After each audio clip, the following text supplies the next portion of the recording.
শুভ দুপুর বন্ধুরা, বড়দের প্রত্যেক দিনের মতন প্রণাম, স্নেহ, ভালোবাসা। আচ্ছা দেখো এখন কটা বাজে, 9:16। দেখেছ, আমার রান্না শেষ।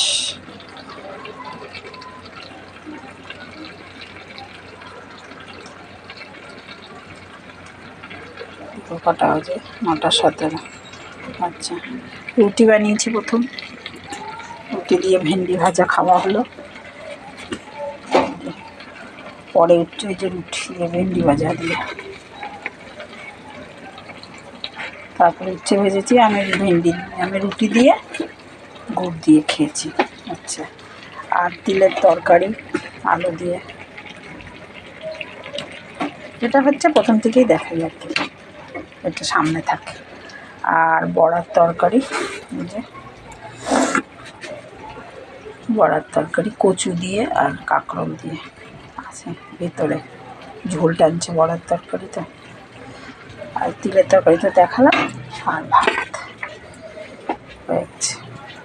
এবার আমি স্নান টান করে একটু রেস্ট করে, স্নান করে ঘর ঠর মুছে স্নান করে ঠাকুর দেওয়া বৃহস্পতিবার। আচ্ছা, আর খাওয়ার সময় শসা আর লেবু কাটবো। খাবে তো সে 1টা-1:30 ডিউটির সময় আসবে। আর অল্প ডাল করবো, মুগ ডাল কাঁচা। সে ভাত খাবে ছেলে 2-2:30, আমি 1টার সময় খেতে আসবে, তখন বানিয়ে দেবো। আচ্ছা, ভালো থাকবে, নমস্কার জানালাম, ভালোবাসা দিলাম। তোমরা লাইক করবে, শেয়ার করবে।